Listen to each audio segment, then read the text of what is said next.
let's say a client goes into, I don't know, hiding for a little bit. Right. No work. Nothing happens with them for a while. And then they jump back on board and they want you to be actively reporting this stuff for them again. Can you turn it off and use that license for another one and then return and actively start that? That's a great question. Yeah, that's because we see that a lot. We use that feature in Basecamp all the time. Where you have collaborators and then you don't have them for a while and then you bring them back. That kind of Well, stuff. actually, collaborators or clients. Basecamp has a feature where, based on your active reports or your active projects, I guess, right. that's what you build at. And so when we've got a client that sticks his head in the door every 2 months asking for X, Y, and Z, that's when his project becomes live. And then there's times when, we won't hear from that person for 90 days. And that project, goes dormant during those periods and cycles. And they just sort of do it on a 30-day cycle. If they're active in a month, they charge you. Yeah. Now, in a situation like this where you're showing reporting, I don't know that would actively be a common occurrence. Right, but I do get the idea of you've got a client, you built this whole very complicated thing out. You don't want to just you don't throw want it it out to with the go mouth. away, Yeah. but the client's not doing anything right now. The campaign's over. They'll run another campaign just like it in 6 months. But you don't want to have to rebuild this whole thing. How do you store it and not have to pay for it? But that's a good idea. And the idea with that as well, for instance, we did a lot of those political campaigns. Mm-hmm. If you're doing a political campaign and it's not election season, Right. you're going to want that information. You may want that, the outlets and everything that you did create in your complex version. But, if there's nothing in that political cycle for another 6 months or a year or 2 years for that matter or more, you would want that ability to keep that information and return to it and maybe activate it again for that person, should need be. Okay, so we have a version, we have a view of this that has sort of 4 views to its value proposition. Mm-hmm. One is the idea of how easy is it to create a report. Mm-hmm. The second is how easy is it to share that report. The third is how easy is it to present that report. And the fourth is how easy is it to work with that report. That was the part where you started, you were saying, I want to drill down, I want to do these things. Yeah. Which is entirely different than creating a report, Looking at those value propositions, where do you think this thing sort of delivers, or how would you see it delivering, if you could kind of have it work exactly the way you want it? As far as creating the report, how do you think it does so far? As far as, again, we're trying to make this simple. It's really easy so far from what I've seen. I mean, it just a matter of moving this one here and then it's there. I mean, Right. I'm sure there's a step or two that I might not have had to be. No, privy to, that's it. Yeah, that's other than logging into the systems the first time and picking which profile you want, because you have a lot in Google Analytics. Yeah. That's it. There is no. I mean, that was easier than I expected then. 'Cause Okay. I guess I was under the impression that I guess maybe this is where I'm at then, and not fully clear of it because I haven't seen it happen in face to face. But if I'm comparing the Google Analytics account for A and the Google Analytics account for client B, I haven't watched that login process that opens up both of their Google Analytics. Yeah, at the so same time. let's see that I don't want to mess anything up here by going into the live version over here, but let me add. All right, so you'll notice here you can select from existing accounts that you've already logged into. Yeah. So here's one here, or you can open a new one, and then that would just be added to the drop-down list. So once you had them there as an account, you could pick any client you wanted, select the one you wanted, hit it, and bam, it gets added over there, and that's it. or you can add a new data source. And from clicking to add new data sources, It where would, I it would would say, then add, right? And see here, this identifies which ones you had. And of course, Gotcha. these have the same name on them. and so one of these would be, it'd be easy to identify. I got you. Yeah. Right. And then our web tech development person is working on, or has already actually developed, but there's a lot of nuances to it. An automatic coloring scheme, so like if you have two of the same type of thing, that's one of the considerations. All right, well, one will be dotted lines, one will be solid lines, that kind of stuff. Could this be used, and I don't know how it would work just yet, but to monitor like employee performances? How do you mean? Well, with a lot of our clients, they have sales guys, and so would there be a way to say you've got John, who's a sales guy, and Susan, who's a sales lady, to monitor Susan's comments on Twitter, Facebook, and any other types of posts compared to John's social media activity to see? No, not at this point. And part of the reason is, and there are definitely things, social mention, there are a bunch of things that we'll monitor those channels for you and bring you that kind of stuff right back into it. Our philosophy in what we're building here is that it is broad but shallow. So we're trying to cover, the first thing we're trying to do is, there's already all these data sources out there, and you can already see the dashboards, and your daily hard part is what you kind of do. I got to go into log into each one, I got to pull this stuff out, I got to stick it into an Excel spreadsheet. Takes time. That's the first thing we want to answer. How do we just make that part easy? Just grabbing the data and we'll just keep adding more data sources. We'll add MailChimp, we'll add Constant Contact, we'll add whatever. And suddenly you're just like, okay, I can now put all these together anywhere I want. Just by dragging them over, turning things on and off. There's the report, I'm done. So that's goal one. Got it. Just as an efficiency to save time for the regular person who has to create it. Goal two, though, then comes into kind of what you're talking about. How do I start digging deeper or making custom reports or finding some additional information? We only go so deep in the type of data that we get because our thought is you can spend a lot of time getting one step deeper, or you can add a whole new data source.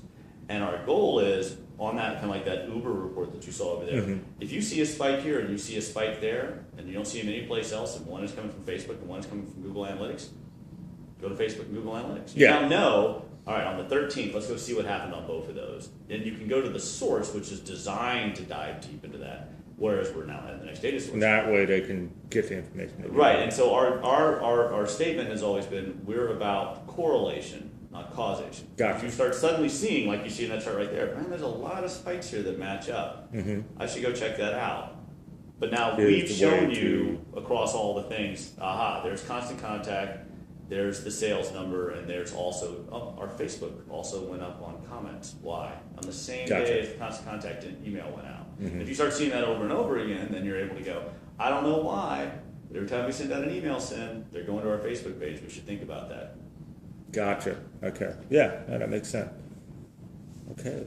All right. So we got the $20 and under price range for just the limited the account. Individual limited 40 to 60 kind of anything in that kind of $50 range for a standard small agency sort of thing. And then after that, it would just sort of depend on what's coming in. Yeah.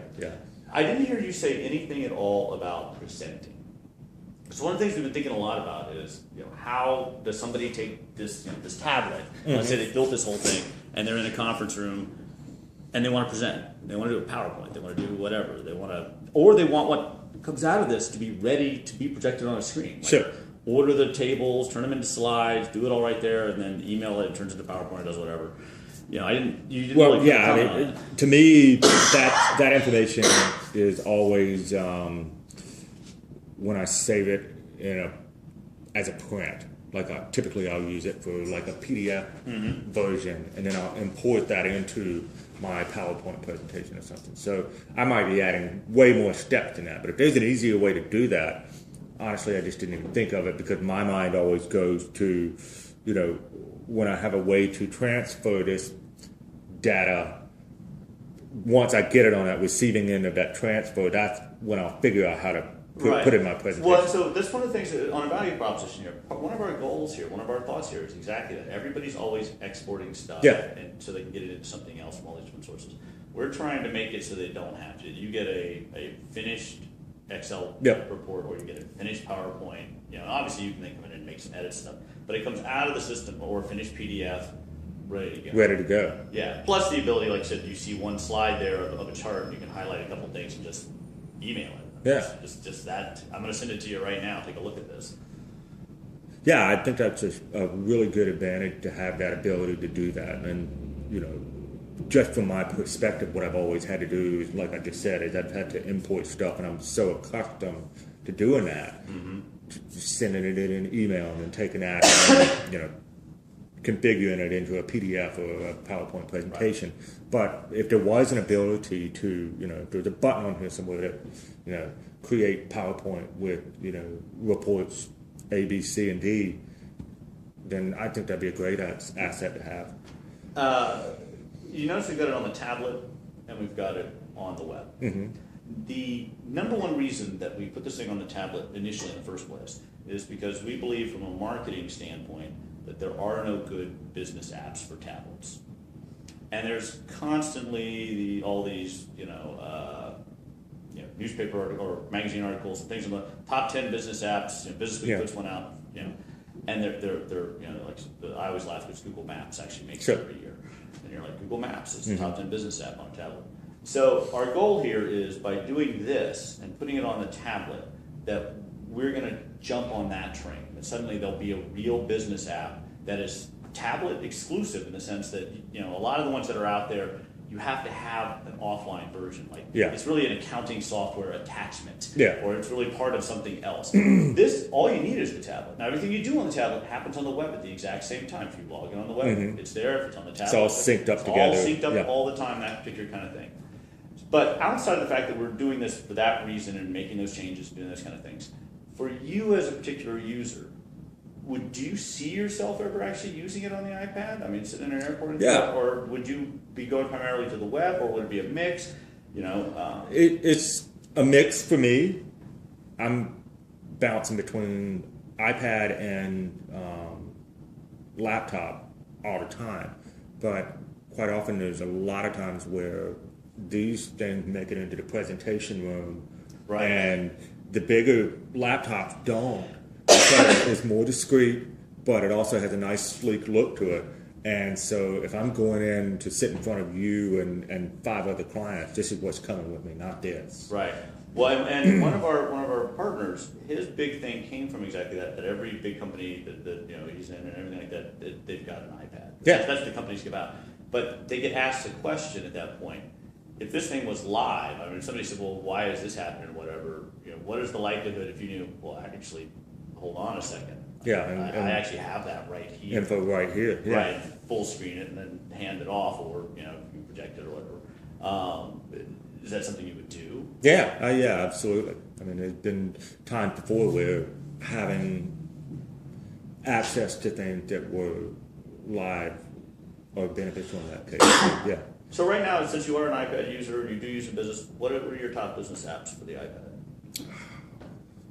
I am using a kind of a broken down version of Basecamp that is for the iPad. Well, a project management task list. Yeah. Dropbox is our top one that we use, that used for transferring just about everything. We're using a program called Toggl. Toggl is a kind of a software program that allows you to monitor your employees' hours and progress and production based off of that type of stuff. It's not much more than that. You can just kind of look and review. Sort of turn it on, turn it off, what project they're working on, and then tracks the hours. Yeah. So those are primarily the ones that I find myself using. So when you are using it otherwise, I'm assuming you're checking email and yeah. Emails and stuff are always being checked on. So in that exact same vein, though, just out of curiosity, is there actual, other than answering emails and communicating, is there actual work you do on the iPad? I mean, or do you tend to go to the laptop? Primarily the laptop. For a while, I was using my iPad for work. and then I just kind of strayed away from it for some reason.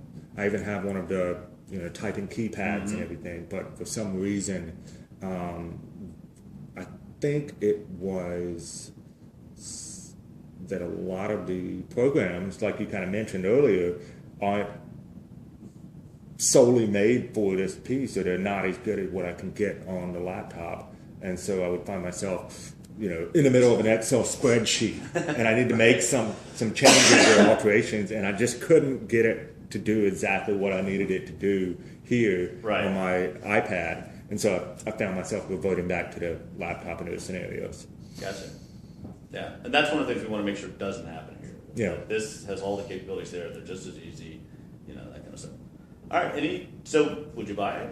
Yeah, I absolutely think it would be a benefit to us. I would, I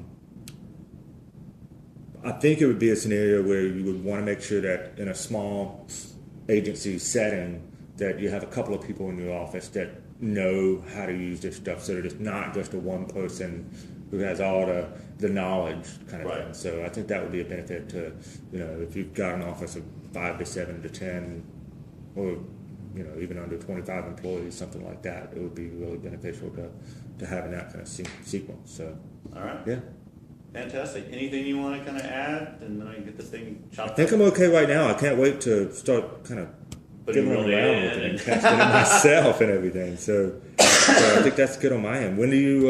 What's the? We're hoping to have the real data version over here in the next 2 weeks. Okay.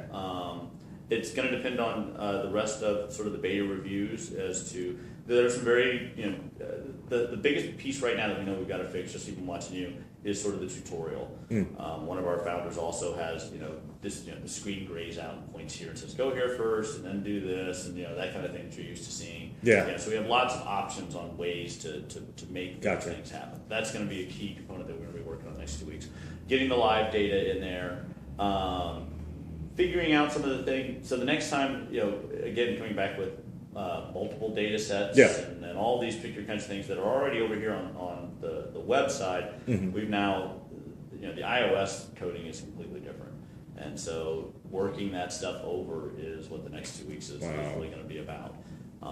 But we wanted to, before we got any further down, the big thing here was user interface wise, do people ultimately end up getting this? So they go, actually, that was simple, or when they're done with the whole process and kind of understand it, do they walk away going, I still don't understand the value of this? No, I got it, and I felt like it was, like I said to you earlier, I thought there was going to be more to it, and it was going to be more complex. You're almost expecting it to be harder. Yeah, I really was, and so. That's a good point, though. I think there may need to be some affirmations in there. Maybe a pop-up that says, that's it, you've done it. You're done. You've got data sources live. Something as simple as that. Yeah. Because in my mind, I was thinking, okay, there's got to be more.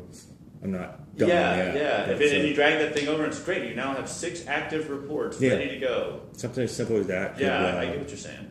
That's a good point. I'm excited to see this thing progress. Yeah. So. All right, man. Thank you, my friend. And we will definitely, like I said,